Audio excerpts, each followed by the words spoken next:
Salam Merdeka Belajar. Salam belajar di mana saja. Buat pemirsa setia di channel Karya Nyata, semoga teman-teman para pendidik dan tenaga kependidikan serta para pelajar baik-baik semua. Terima kasih atas dukungannya untuk tetap membangun channel ini. Pada kesempatan kali ini kita akan membahas tentang SKB 4 Menteri terbaru, Januari tahun 2022 Satuan Pendidikan Wajib Gelar PTM. Namun sebelumnya jangan lupa untuk subscribe, like dan share agar selalu mendapatkan informasi terbaru dari kami. Oke, selamat menyaksikan.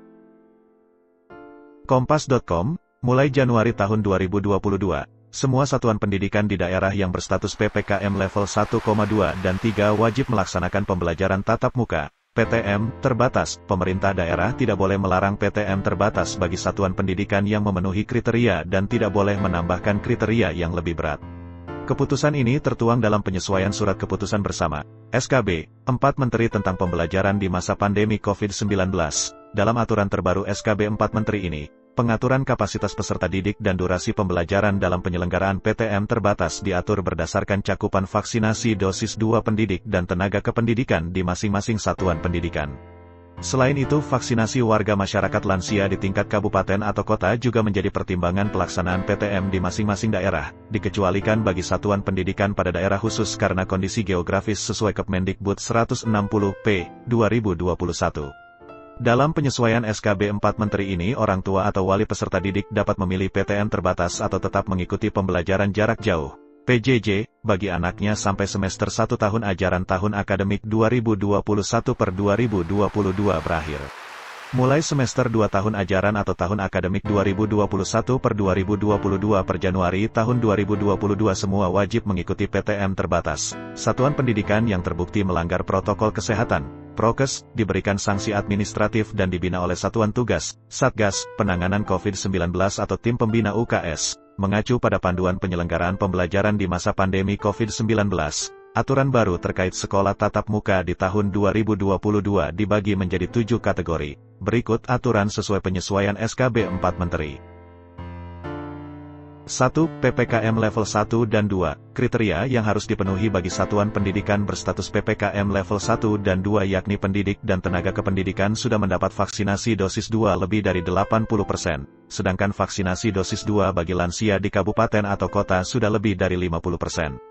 Di daerah PPKM level 1 dan 2, PTM bisa dilakukan dengan kapasitas 100%. Selain itu, frekuensi PTM dilakukan full hari sekolah dengan durasi jam pelajaran maksimal 6 jam. PPKM level 1-2 dengan jumlah pendidik dan tenaga kependidikan penerima dosis 2 sebesar 50% hingga 79% dan jumlah vaksinasi dosis 2 bagi lansia sebesar 40% hingga 50%. Kapasitas PTM yang dilakukan sebesar 50% dengan durasi jam pelajaran maksimal 6 jam. PPKM level 1-2 dengan pendidik dan tenaga kependidikan yang menerima dosis 2 sebesar kurang dari 50% dan jumlah vaksinasi dosis 2 bagi lansia sebesar kurang dari 40%. Kapasitas PTM yang dilakukan sebesar 50% dengan durasi jam pelajaran maksimal 4 jam. 2. PPKM level 3 pada PPKM level 3 dibagi menjadi 2 kategori, yakni pendidik dan tenaga kependidikan penerima dosis 2 lebih dari atau sama dengan 40% dan jumlah vaksinasi dosis 2 bagi lansia sebesar lebih dari atau sama dengan 10%. Kapasitas PTM yang dilakukan sebesar 50% dengan durasi jam pelajaran maksimal 4 jam. Kategori kedua, satuan pendidikan berstatus PPKM level 3 dengan pendidik dan tenaga kependidikan penerima dosis 2 sebesar kurang dari 40% dan jumlah vaksinasi dosis 2 bagi lansia sebesar kurang dari 10%, dianjurkan untuk melakukan PJJ penuh. 3. PPKM level 4. Satuan pendidikan berstatus PPKM level 4 dianjurkan tetap mengikuti PJJ penuh. 4.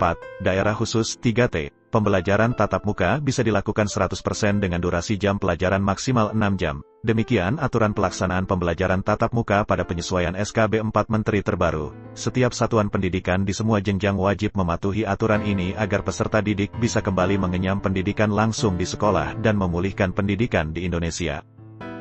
Demikian pembahasan kali ini, semoga bermanfaat kepada kita semua dan selalu subscribe, like dan share agar selalu mendapatkan informasi terbaru dari kami. Saya Ridwan Spede mengucapkan terima kasih atas dukungannya dan kebersamaan dalam channel Karya Nyata. Salam Merdeka Belajar, salam belajar di mana saja. Wassalam.